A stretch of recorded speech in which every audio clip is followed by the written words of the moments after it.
अस्सलाम वालेकुम dear students. Class 8 subject science का चैप्टर नंबर 3 हम पढ़ रहे थे। आज हमारा उसका ऑलमोस्ट 5th लेक्चर है, introduction of gene in bacterium. हमने जेनेटिक इंजीनियरिंग के बारे में पढ़ा कि जेनेटिक इंजीनियरिंग एक ऐसी मॉडर्न बायोटेक्नोलॉजी की मॉडर्न टेक्निक है जिसमें हम क्या करते हैं, we can synthesise, we can modify the gene that we want to, या हम उसको इलिमिनेट भी कर सकते हैं उस जीन को बॉडी से। तो वो जेनेटिक इंजीनियरिंग के जरिए करते हैं। फिर हमने कहा कि उससे पहले जेनेटिक इंजीनियरिंग से पहले हमें पता होना चाहिए कि ये जीन क्या है, डीएनए क्या है और बैक्टीरिया क्या है जिसके अंदर हमने उसको इंसर्ट करना है। कल हमने फिर बैक्टीरिया का स्ट्रक्चर पढ़ा कि ये हमारे पास बैक्टीरिया होता है। अब जेनेटिक इंजीनियरिंग करते कैसे हैं, इसमें बेसिकली स्टेप्स क्या है, स्टेप्स क्या इन्वॉल्व हैं। जैसे मैंने आपको बताया कि फॉर एग्जांपल हमारे पास इंसुलिन है और हम इंसुलिन जैसे कि दिन ब दिन इसकी यूजेज बढ़ता जा रहा है इंसुलिन का, due to day by day diabetes के जो पेशेंट्स हैं वो बढ़ रहे हैं। तो अब हम इंसुलिन जो है वो ज्यादा से ज्यादा प्रोड्यूस करना चाह रहे हैं। तो क्या करेंगे हम, जेनेटिक इंजीनियरिंग में होता क्या है, बैक्टीरिया के अंदर हमने कल पढ़ा कि एक सर्कुलर रिंग होती है जो कि कैरेक्टरिस्टिक्स को नेक्स्ट जो ऑफस्प्रिंग होगा बैक्टीरिया का उसमें ट्रांसफर करेगी, जिसको हम कहते हैं प्लाज्मिड। अब करते क्या है कि एक टेक्निक यूज करके, टेक्निक के जरिए इस प्लाज्मिड को बैक्टीरिया से निकालते हैं। ये प्लाज्मिड बैक्टीरिया से निकाल दिया।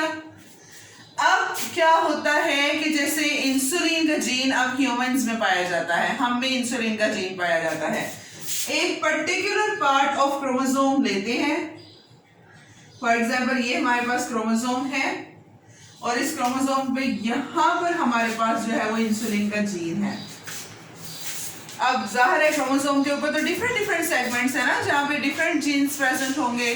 कोई इंसुलिन का हार्मोन को कंट्रोल करने का जीन होगा, बाकी कुछ कैरेक्टर्स को कंट्रोल करने के जीन होंगे। तो अब उस क्रोमोसोम से, ह्यूमन क्रोमोसोम से इस इंसुलिन के जीन को काट देंगे। ये इंसुलिन का जीन यहाँ से कट हो गया। स्पेशल एंजाइम्स यूज करते हैं, रेस्ट्रिक्शन एंडोन्यूक्लियासिस उन एंजाइम्स को कहा जाता है, रेस्ट्रिक्शन एंडोन्यूक्लियासिस, जिनको यूज किया जाता है इन जीन्स को काट करने के लिए। अब जब ये जीन काट लेते हैं, इंसुलिन का जीन काट लेते हैं, तो फिर क्या करते हैं, इस जीन को इस प्लाज्मिड के अंदर इंसर्ट करते हैं। आप प्लाज्मिड को काटेंगे, यहां तक हमने फॉर एग्जाम्पल इतना हमारे पास प्लाज्मिड कट गया, ठीक।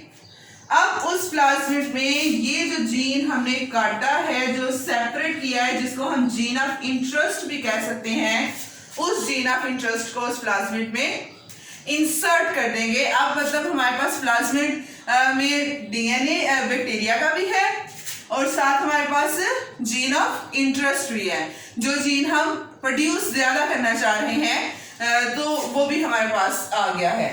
तो ये अब हमारे पास जो बैक्टीरिया बन गया, ये हमारे पास जो बना है, ये हमारे पास डीएनए है, रिकॉम्बिनेंट डीएनए। रिकॉम्बिनेंट डीएनए मतलब मिक्स डीएनए कि जिसमें दो ऑर्गेनिजम्स का डीएनए इकट्ठा। एक हमारे पास अब बैक्टीरिया का डीएनए है प्लाज्मिड, और एक अब हमारे पास जीन आ गया है, ठीक। अब क्या होगा कि जब ये रिकॉम्बिनेंट डीएनए बन जाएगा, इस रिकॉम्बिनेंट डीएनए को फिर लाइगेज एंजाइम के जरिए वैसे इनको अटैच करते हैं। वहां पर भी एक और एंजाइम यूज होता है लाइगेज, जिसके जरिए इस जीन को इसके अंदर इंसर्ट किया जाता है। फिर इस प्लाज्मिड को बैक्टीरियल सेल के अंदर इंसर्ट कर देंगे।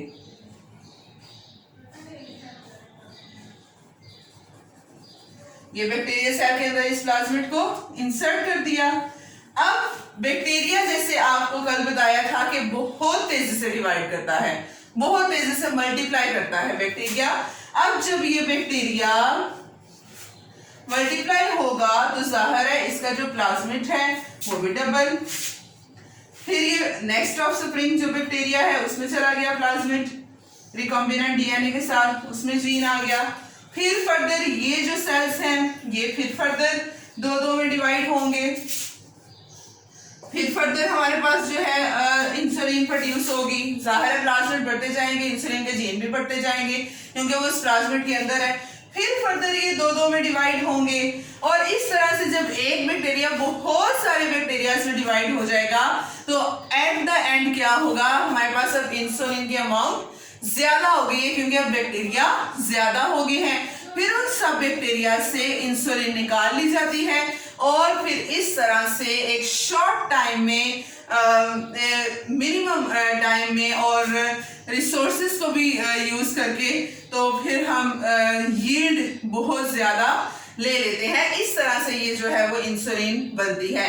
इंसुलिन कह लें या कोई और प्रोटीन है वो बनानी है, वो जरूरत है तो वो भी इसी तरह से बनेगी, या किस चीज को मॉडिफाई करना है, चेंज करना है तो वो भी हम इस तरह से कर सकते हैं।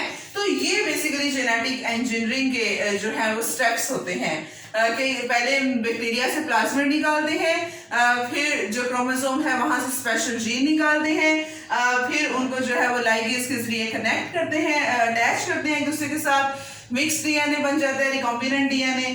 फिर उसको बैक्टीरियल सेल के अंदर इंसर्ट करते हैं।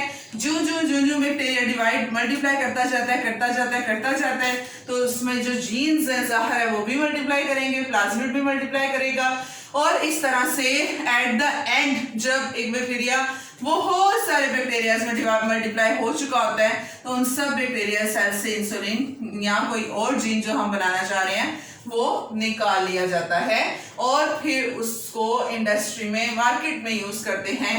डायबिटीज के जो पेशेंट्स हैं आर्टिफिशियली तौर पर बेसिकली वो उसको यूज करते हैं और अपने डायबिटीज के रिलीफ के लिए। तो ये थे भी हमारे पास introduction of gene in bacterium कि किस तरह से हम बैक्टीरिया के अंदर जीन को इंट्रोड्यूस करवा रहे हैं, जीन को इंसर्ट करवा रहे हैं। कल हम इंशाल्लाह जो है वो पढ़ेंगे नेक्स्ट के ये जेनेटिकली मॉडिफाइड ऑर्गेनिजम्स कौन से होते हैं। आज के लिए इतना ही। अस्सलाम वालेकुम।